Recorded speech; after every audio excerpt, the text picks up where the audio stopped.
मध्य प्रदेश विधानसभा चुनाव के लिए भाजपा ने दूसरी सूची भी जारी कर दी है। इसमें 39 सीटों के लिए प्रत्याशियों के नामों का ऐलान किया गया है। लेकिन सबसे ज्यादा खास और गौर करने वाली बात यह है कि भाजपा ने इस लिस्ट में 3 केंद्रीय मंत्रियों को भी टिकट दे दिया है। इनमें मुरैना की दिवनी सीट से नरेंद्र सिंह तोमर, नरसिंहपुर से प्रहलाद पटेल और निवास से फग्गन सिंह कुलस्ते को प्रत्याशी बनाया गया है। लेकिन क्या कारण रहा कि भाजपा ने आखिर कद्दावर नेताओं को चुनावी मैदान में उतार दिया? साथ ही 4 सांसदों को भी विधानसभा चुनाव लड़ा रही है बीजेपी। चलिए इस पर गौर करते हैं।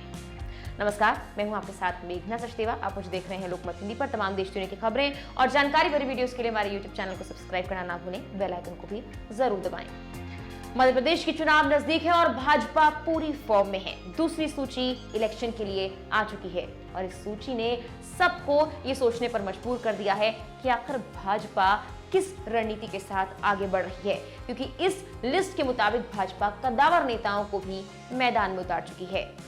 जबलपुर पश्चिम से राकेश सिंह, सतना से गणेश सिंह, सीधी से रीति पाठक और गाडरवारा से उदय प्रताप सिंह को इस बार भाजपा ने प्रत्याशी बनाया है।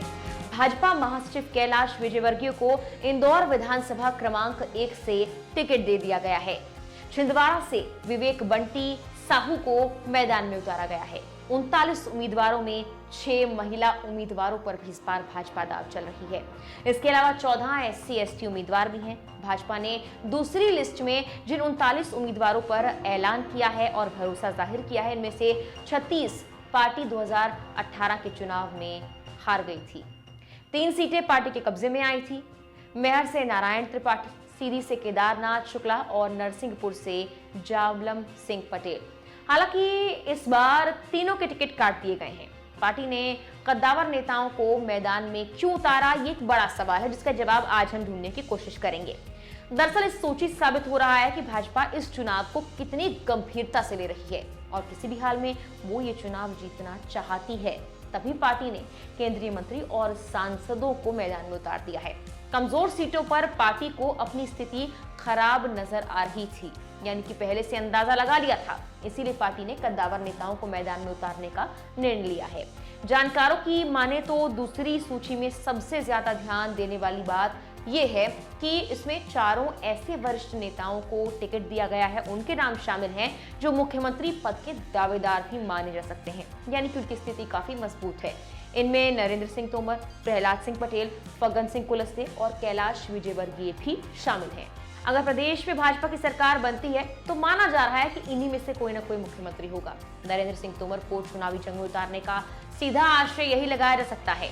दिग्गजों सांसदों को मैदान में उतारकर पार्टी ने ये संदेश भी दे दिया है कि हमारे लिए इस बार एक चेहरा महत्व नहीं रखता, जीत महत्व रखती है। पार्टी इस बार जीतने का कोई मौका छोड़ना नहीं चाहती, फिर चाहे उसे किसी को भी मैदान में उतारना क्यों ना पड़े।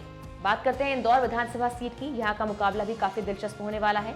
कैलाश विजयवर्गीय ने प्रदेश कांग्रेस अध्यक्ष कमलनाथ के सामने चुनाव लड़ने की इच्छा जाहिर की थी। उन्होंने कहा था कि अगर पार्टी चाहेगी तो मैं छिंदवाड़ा जाकर चुनाव लड़ना चाहूंगा, लेकिन उन्हें उन्हीं के शहर के ताकतवर उम्मीदवार संजय शुक्ला के सामने उतार दिया गया है। इस लिहाज से ये कह सकते हैं कि इंदौर विधानसभा 1 का चुनाव बेहद रोचक होने वाला है, क्योंकि दोनों ही उम्मीदवार किसी मामले में एक दूसरे से कम तो नजर नहीं आते। विंध्य से 2 सांसद को भी टिकट दिया गया है। भाजपा ने विंध्य क्षेत्र से 2 सांसदों को मैदान में उतार दिया है। इनमें सतना सांसद गणेश सिंह को सतना विधानसभा से टिकट दिया गया है, जबकि सीधी विधानसभा की बात की जाए तो सीधी सांसद रीति पाठक को सीधी विधानसभा से टिकट दिया गया है। नारायण त्रिपाठी का टिकट काटा भी गया है। दूसरी सूची में मेहर के वर्तमान विधायक नारायण त्रिपाठी का टिकट काट दिया गया है और उनकी जगह सिंधिया के समर्थक श्रीकांत चतुर्वेदी को उम्मीदवार बनाया गया है। राजनगर सीट की बात की जाए तो यहाँ से अरविंद पटेरिया को उम्मीदवार बनाया गया है। पटेरिया प्रदेश अध्यक्ष VD शर्मा के बेहद करीबी माने जाते हैं। दूसरी सूची के मुताबिक केदारनाथ शुक्ला का टिकट भी काट दिया गया है। सीधी से उनका टिकट कटना इसे हल्के में नहीं लिया जाना चाहिए। उनकी सीधी में काफी अच्छी पकड़ मानी जाती है। इसके अलावा कांग्रेस नेता अजय सिंह से भी उनके अच्छे संबंध हैं। टिकट कटने की स्थिति में वो रीति पाठक को भी नुकसान पहुंचा सकते हैं। वहीं लाहौर से नेता प्रतिपक्ष को चुनौती देंगे डॉक्टर अमरेश शर्मा। लाहौर से भाजपा ने डॉक्टर अमरेश शर्मा को उम्मीदवार बनाया है। चुनावी मैदान में उतारा गया है। भाजपा ने कांग्रेस के क्षेत्रीय उम्मीदवार के खिलाफ ब्राह्मण चेहरा उतारने का सोची और वैसा ही किया।